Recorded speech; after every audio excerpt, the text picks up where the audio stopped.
Seja bem-vindo ao podcast Conexões de Esperança.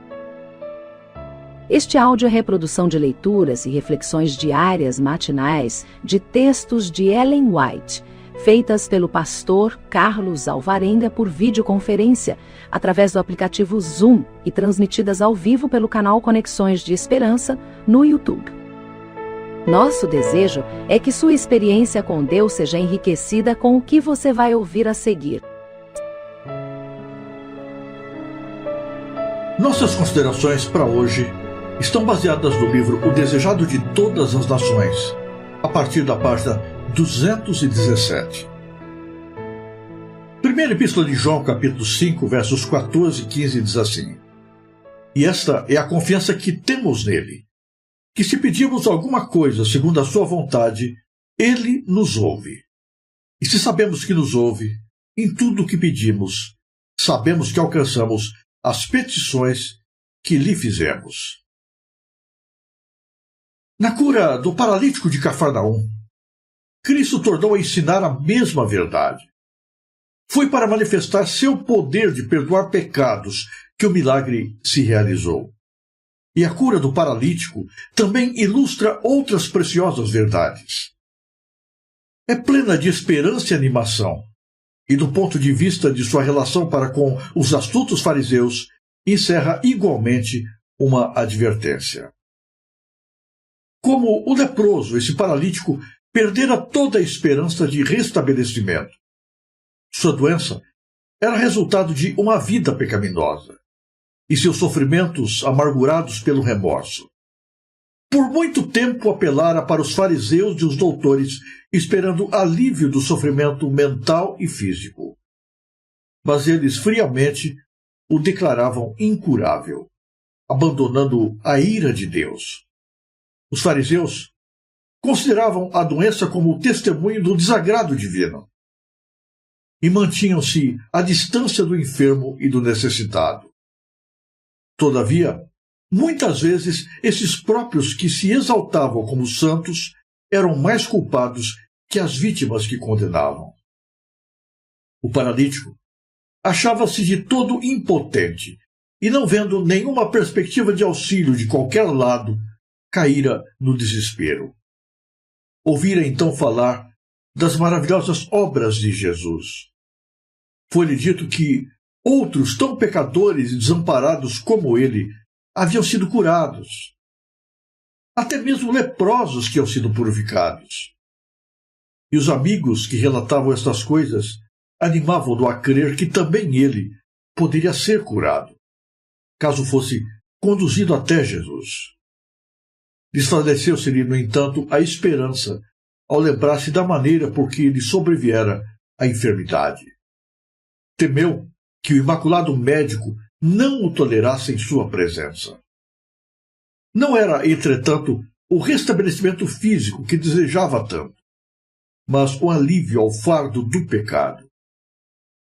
Se pudesse ver a Jesus e receber a certeza do perdão e a paz com o céu, estaria ele contente de viver ou morrer, segundo a vontade de Deus. O grito do moribundo era: "Oh, se eu pudesse chegar à sua presença!" Não havia tempo a perder. Já sua consumida carne começava a mostrar indícios de decomposição. Rogou aos amigos que o conduzissem em seu leito a Jesus, o que empreenderam de boa vontade. Tão compacta, porém, era a multidão que se apinhava dentro e nos arredores da casa em que se achava o Salvador, que impossível foi ao doente e aos amigos ir até ele, ou mesmo chegar-lhe ao alcance da voz. Jesus estava ensinando na casa de Pedro. Segundo o seu costume, os discípulos sentaram-se-lhe bem próximo, em torno dele, e estavam ali assentados fariseus e doutores da lei, que tinham vindo de todas as aldeias da Galiléia, e da Judéia e de Jerusalém. Estes tinham ido como espias buscando motivo de acusação contra Jesus. Além desses oficiais, apinhava-se a multidão mista, os sinceros, os reverentes, os curiosos e os incrédulos. e a virtude do Senhor estava com ele para curar. O espírito da vida pairava por sobre a assembleia, mas fariseus e doutores não lhe discerniam a presença. Não experimentavam nenhum sentimento de necessidade. Repetidamente, procuraram os condutores do paralítico abrir caminho por entre a multidão, mas em vão. O enfermo olhava em derredor de si com indizível angústia. Quando o tão ansiado socorro tão perto estava, como poderia renunciar à esperança? Por sugestão sua, os amigos o levaram ao telhado e, abrindo um buraco no teto, baixaram-no aos pés de Jesus. O discurso foi interrompido. O Salvador contemplou o doloroso semblante e viu os suplicantes olhos fixos dele. Compreendeu. Tinha atraído a si aquele perplexo e duvidoso espírito. Enquanto o paralítico ainda se achava em casa, o Salvador infundira-lhe convicção na consciência. Quando se arrependera de seus pecados e crera no poder de Jesus para o curar. Agora, em palavras que soaram qual música aos ouvidos do enfermo, o Salvador lhe disse: Filho, tem bom ânimo. Perdoados te são os teus pecados. O fardo de desespero cai da mente do doente. Repousa-lhe no espírito a paz do perdão. O sofrimento físico desaparece e todo o seu ser é transformado.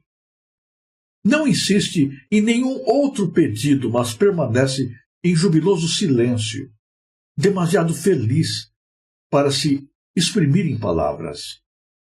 A luz do céu irradiava-lhe a fisionomia, e o povo contemplava a cena com assombro. Os rabis haviam esperado ansiosamente a ver que faria Jesus com esse homem. Jesus declarara que os pecados do paralítico estavam perdoados. Os fariseus tomaram essas palavras como blasfêmia e conceberam a ideia de apresentá-las como pecado digno de morte.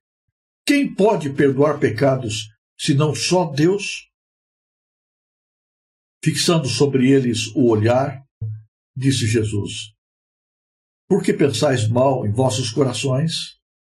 Pois qual é mais fácil dizer: Perdoados-te são os pecados, ou dizer: Levanta-te e anda? Ora, para que saibais que o Filho do Homem tem na terra autoridade para perdoar pecados, disse então ao paralítico: Levanta-te, toma a tua cama e vai para a tua casa. Então, aquele que fora levado a Cristo num leito pôs-se de pé num salto, e com a elasticidade e o vigor da juventude, a vitalizante seiva agita-se-lhe nas veias. E levantou-se e, tomando logo o leito, saiu em presença de todos, de sorte que todos se admiraram e glorificaram a Deus, dizendo: Nunca tal vimos. Ó, maravilhoso amor de Cristo, inclinando-se para curar o culpado e o aflito. A divindade, compadecendo-se dos males da sofredora humanidade e suavizando-os. Ó, maravilhoso poder, assim manifestado aos olhos dos filhos dos homens. Quem pode duvidar da mensagem de salvação? Quem pode menosprezar as misericórdias de tão compassivo Redentor? O quadro é forte, marcante. E certamente salta aos nossos olhos a imagem de pessoas tirando a cobertura de uma casa para, no buraco aberto, fazer descer diante de Jesus um leito rústico onde jazia um homem doente. No entanto, esta história apresenta para nós alguns detalhes que deviam chamar a nossa atenção com muito mais força. Precisamos olhar, a princípio, para a história da vida daquele homem que estava sendo levado para Jesus. era alguém que estava enfermo há muito tempo. A Bíblia não diz exatamente qual era a sua doença. O fato é que a doença era bastante grave. E é-nos dito que esta enfermidade era resultado da sua vida de transgressão, da sua vida de dissolução, dos caminhos que trilhara no passado. A vida é assim. Nós somos livres para escolher, mas não somos livres para colher as consequências das escolhas que fazemos. Tudo aquilo que semeamos, mais cedo ou mais tarde, nós colhemos. Este era o caso daquele pobre homem. Ele jazia em seu leito de enfermidade como resultado das sementes que, na sua vida, havia plantado. A verdade é que ele já se arrependera dos seus pecados e sentira na sua alma o desejo de reconciliar-se com Deus. Buscou a ajuda dos rabis, dos sacerdotes, dos homens da lei, dos líderes da igreja, mas estes, ao invés de estenderem-lhe a mão, de abrirem as portas para receberem a graça de Deus, tornaram a sua situação ainda mais dolorosa. Porque jogavam na sua cara por que razão ele estava do jeito que estava. Diziam para ele: não há perdão para você, não há salvação para você. O seu caso está perdido, completamente fora de esperança. Para nos ajudar a entender, talvez possamos estabelecer uma comparação hoje. Pensemos, por exemplo, na AIDS. A AIDS é uma doença terrível. Normalmente, a AIDS é o resultado de escolhas da vida, de escolhas errôneas na vida moral. É claro que nem todo mundo que tem AIDS recebeu a doença como resultado do seu pecado, mas na maioria das vezes, a doença vem como resultado de uma vida longe dos padrões estabelecidos por Deus em sua palavra. Uma vez, tendo cometido os pecados, frutos das escolhas próprias, e recebido a doença como resultado, vem a angústia, o arrependimento, o sofrimento, a dor do coração. Pense agora um pouquinho. O que pesa mais no coração de uma pessoa que está assim, que está arrependido dos erros que cometeu? A doença ou a culpa? Para a doença, existe o alívio da morte. A culpa nada a afasta do coração. Morrer em culpa é um terrível castigo. A pessoa anseia o perdão de Deus. Mas como obter o perdão de Deus? Na sua angústia, aquele homem, já quase sem esperanças, ouve de Jesus. Ouve que Jesus tinha solução para os casos sem esperança. Ouve de que até mesmo a lepra havia sido curada por Jesus. E estando Jesus na casa de Pedro, pede aos amigos que o levem até Cristo. Quem sabe o Mestre tenha misericórdia dele. Com boa vontade, os amigos o conduzem à presença de Jesus. Mas quando chegam lá, descobrem que a multidão impedia os necessitados de chegarem à presença do Mestre.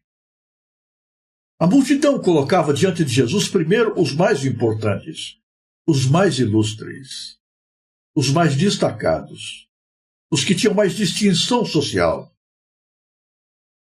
Ficavam à margem todos os outros, todos os demais. Não importava o seu sofrimento, a sua necessidade, a urgência do seu caso. O egoísmo fechava o caminho para aqueles que estavam mais longe. Para alguns, desistir parece mais lógico e mais fácil. Mas não aquele homem. Vendo um jeito de subir até o alto da casa, ele propõe para os amigos: me levem até o alto do telhado. Afastem a cobertura. Abram um buraco no teto e com cordas me desçam até a presença de Jesus. Quem sabe ele tenha misericórdia de mim. Ele olhe para mim. Ele se interesse por mim. De boa vontade, os amigos atenderam-lhe o pedido. Quando a cobertura é afastada, ouve-se o ruído, percebe-se o que estava acontecendo e todos os olhos se voltam para o alto, para o teto, e veem o leito sendo descido. Aquele que era trazido para baixo, dentro do leito, não era desconhecido, especialmente para os líderes religiosos que estavam bem próximos de Jesus. Eles sabiam de quem se tratava, porque ele estava assim, conheciam toda a sua história, toda a sua vida, sabiam que a sua doença era resultado das suas próprias escolhas, do seu próprio pecado, e ficaram só observando o que Jesus faria. Com carinho, Jesus fita-o em seus olhos. Ele diz: Filho, perdoados te são os teus pecados. As pessoas olham atônitas. A cura física certamente era mais importante para eles do que o estado espiritual. Como podia Jesus passar por alto a necessidade física, priorizando a situação espiritual do coração? Mas Jesus sabia de tudo. Jesus sabia que naquele momento o clamor mais alto, o grito que saía do coração do doente era: Senhor, eu preciso do perdão de Deus. Eu errei, eu pequei, eu fiz muitas coisas que não podem nem sequer ser descritas. Como resultado, eu estou assim, mas para mim, mais importante do que tudo é o perdão dos pecados. Eu posso até continuar vivendo assim até morrer, mas eu preciso morrer em paz, com a certeza de que Deus me perdoou. E Jesus, vendo todas as coisas, perdoa a culpa daquele pobre transgressor. Imediatamente, os fariseus, os líderes religiosos, esboçaram um sorriso no rosto, porque, afinal, encontraram um motivo para condenar Jesus. Jesus havia acabado de blasfemar, porque Jesus havia perdoado os pecados de alguém. E perdoar pecados é uma prerrogativa de Deus. Logo, Jesus estava se colocando no lugar de Deus. Então, Jesus tinha que ser condenado pela lei dos judeus. Não tiveram coragem de dizer isto em público. Isto eles levariam para as reuniões do Sinédrio. Mas Jesus lê todas as intenções. Não existe nenhum pensamento oculto a ele. Você pode tentar esconder o que você pensa de todos, mas não de Jesus. E Jesus, sabendo o que eles pensavam, disse: o que é mais fácil dizer? Os teus pecados estão perdoados ou você está curado? Dizer os teus pecados estão perdoados, qualquer um pode falar. Porque isto não precisa ser provado exteriormente. É uma questão de fé. Mas a cura, ela é física, ela é visível, ela é patente a todas as pessoas. Então, para que não reste nenhuma dúvida de que eu tenho o poder para perdoar os pecados, eu digo a este homem: filho, levanta-te, toma o teu leito e volta para tua casa, volta para os teus feliz, transformado, com o corpo curado, mas acima de tudo com o espírito libertado pela graça que vem dos céus. Quão maravilhoso é Jesus! O Jesus que nos ama, o Jesus que não nos discrimina, o Jesus que não aponta o dedo para os nossos erros passados, o Jesus que está disposto a perdoar todas as nossas culpas e pecados, o Jesus que está disposto a tomar todo o nosso passado e lançar as nossas transgressões nas profundezas do mar, não se lembrar mais delas. Eu não sei o que vai dentro da sua alma neste momento. Eu não sei como é que você se sente diante de Deus. Eu não sei se está tudo em paz no seu coração entre você e o seu Criador. Tenho encontrado ao longo do meu ministério muitas pessoas que mesmo dentro da igreja carregam dentro de si a culpa por erros grotescos cometidos no passado. Erraram.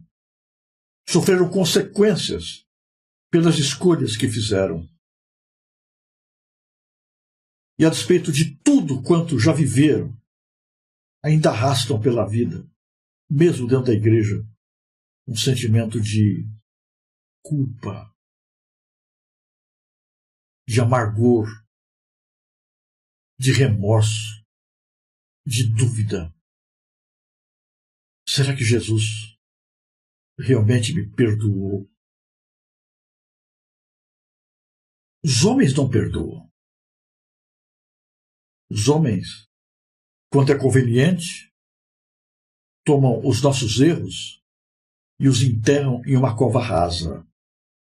E na primeira oportunidade, retiram o pouco de terra que há sobre isso e tomam os ossos, o cadáver que está ali, semi-sepulto, e lançam isso no rosto do pecador. As pessoas não esquecem, não perdoam de verdade. Fui pastor em uma igreja onde era membro uma ex-prostituta que era conhecida por todos pela sua vida de pecados. Ela se arrependeu, se converteu, vivia agora uma vida irrepreensível. Mas ainda assim, ela permanecia marcada pela sociedade. Havia um rótulo sobre ela. As pessoas sempre se referiam a ela como a ex-prostituta. Ela já se havia arrependido, já havia pagado por seu erro, já havia colhido as consequências das escolhas que fizera, mas ainda assim, os homens não esqueciam de seu passado.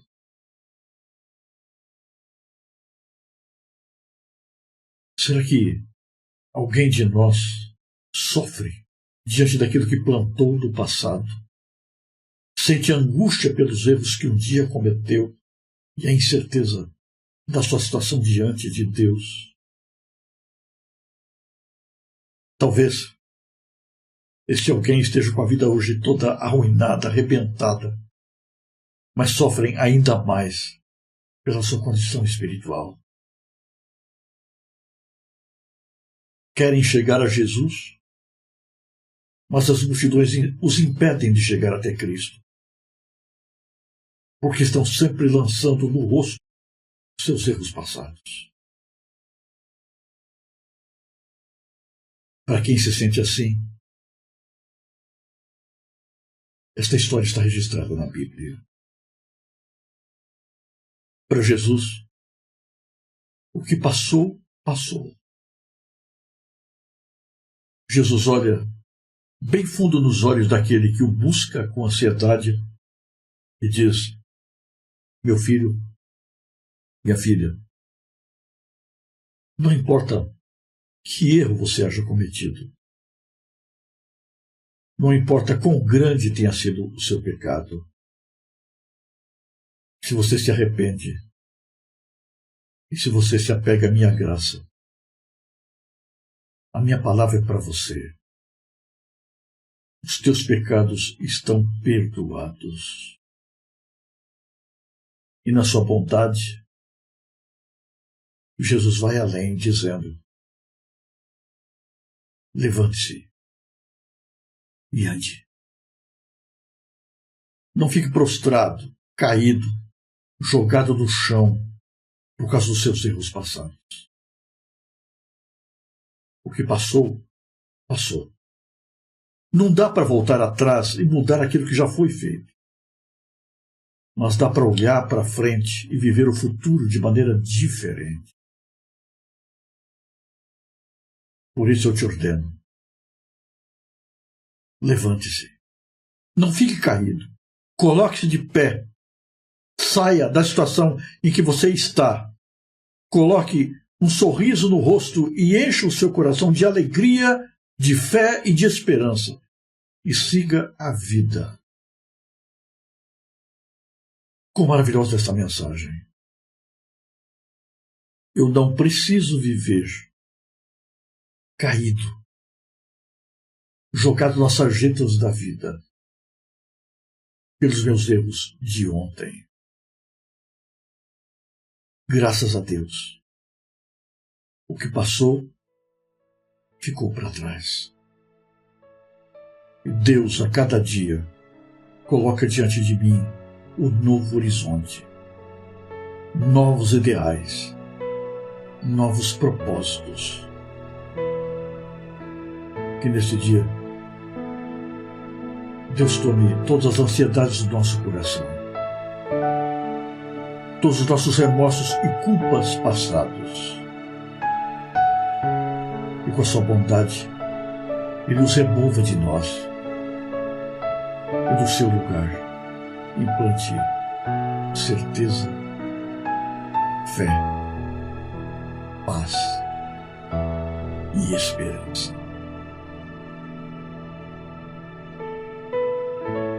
Se você apreciou este áudio, inscreva-se no canal para continuar conosco nesta jornada de crescimento espiritual. E se puder, não se esqueça de compartilhar com outras pessoas.